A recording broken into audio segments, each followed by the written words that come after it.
Look at number one here. Watch closer, regulate more. Watch closer, regulate more. No single federal agency or a single law governs this vast new world. Instead, there's a hodgepodge of regulations from the Food and Drug Administration, the United States Department of Agriculture, and the EPA. We need a new single agency of the government to bring order to this. Because when systems don't meet, when they're out of balance or not in sync with one another, they can't be controlled centrally. And the goal of Agenda 21 is one world government and total control from a central unit. I don't think I have to explain Agenda 21 to most of you in this audience. You know that in 1992, the United Nations created what it called a comprehensive blueprint to reorganize human society. Think of those words, reorganize human society. Social justice was the tool, environmental protection was the excuse. I've had many Greens come up to me and say, it doesn't matter how many rights you think you have, if you don't have a planet to stand on, what good are they going to do you? So that's the scare tactic that they have used to promote this program. And lots of people laughed at that idea, and they called it an impossible task. I call it a stupid task, reorganize human society. It called for the elimination of free markets and national sovereignty and independence, and the elimination of private property ownership. And it called for redistribution of wealth and a huge reduction in human populations.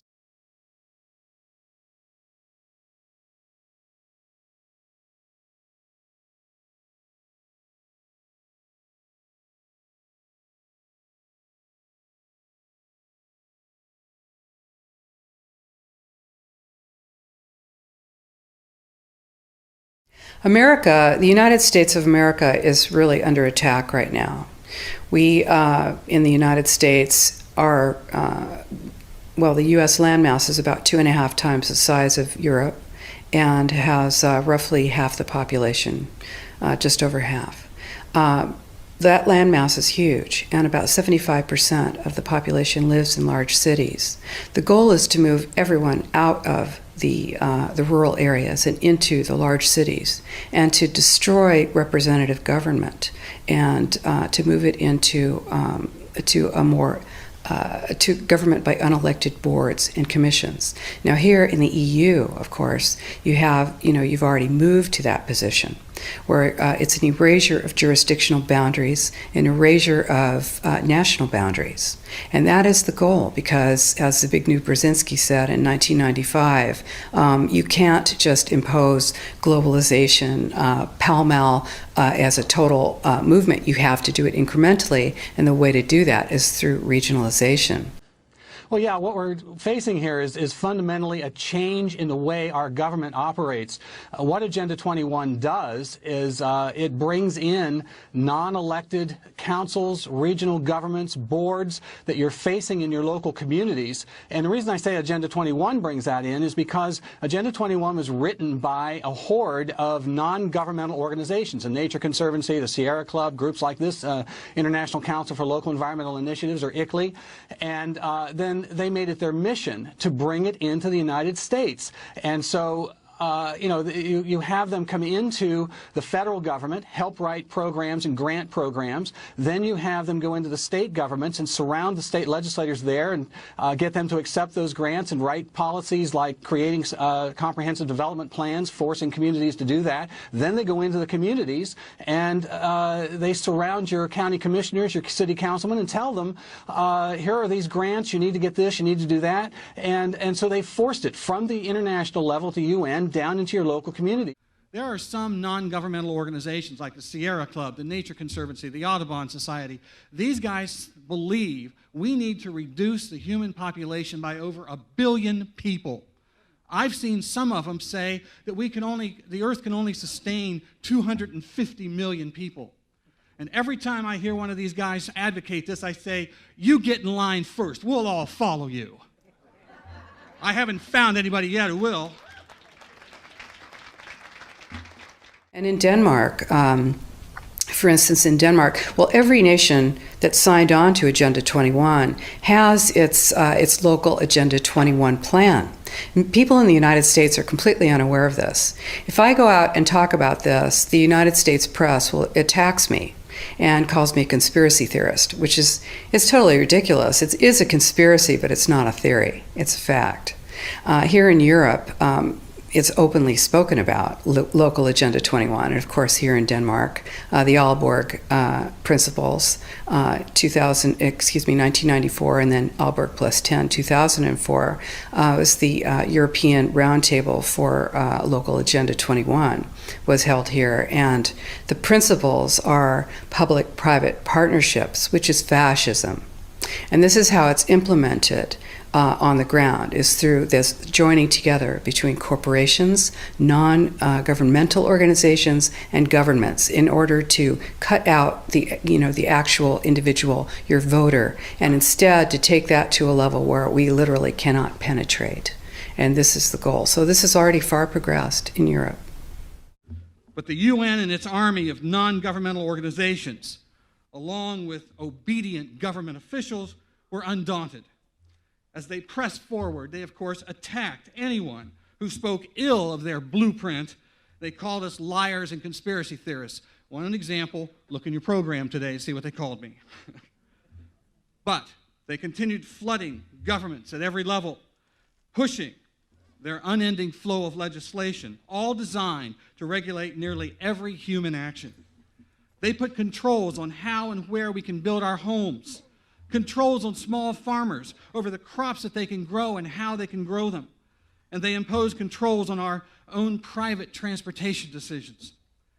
And quietly, step by step, Agenda 21 gained a foothold. Today, nobody's laughing. And what they're doing is changing your government. Tell me about that. What are we worried about? What are we concerned about? What are you worried that is changing that would be to the detriment of American citizens? Well, the creation of planning boards, of water boards, of energy boards, of historic preservation boards, these are all appointed boards. And a lot of the people serving on those boards are part of these same NGO groups with these political agendas. When you, as a citizen in your community, try to say, you know, hey, this regulation that you're putting on me is hurting me, it's hurting my property, hurting my job, whatever the case may be, they will refer you to this board. The board doesn't care what you think, and so you really don't have representative government anymore.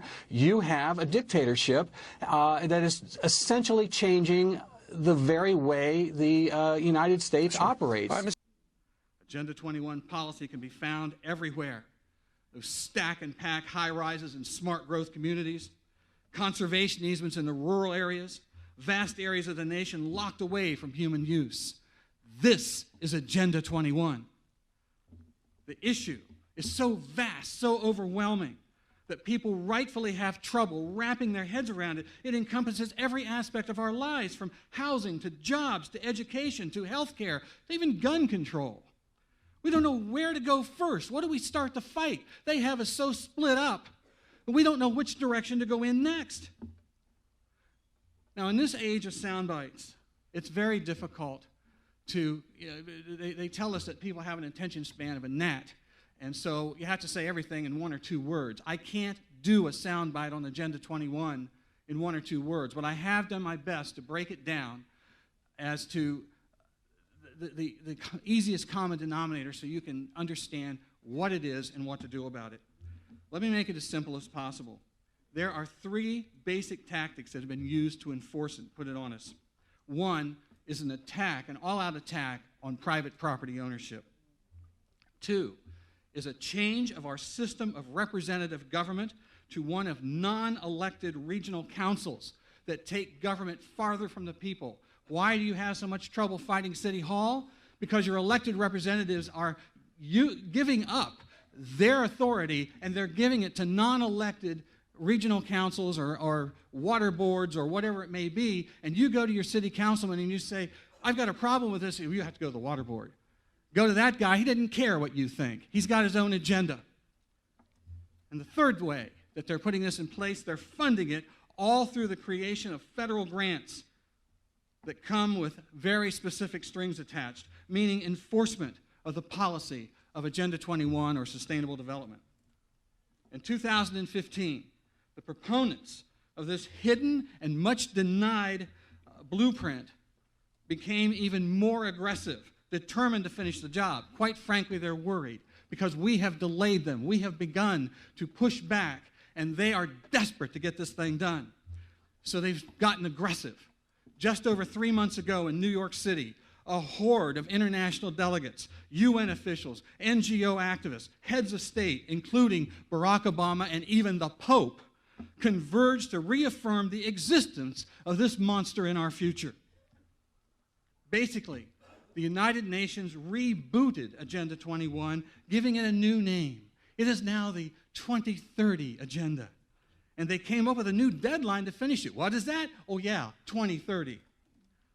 The 17 goals of the 2030 Agenda include details on controlling food supplies, corporate food factories over family farms. And you know, if you control the food, you control society.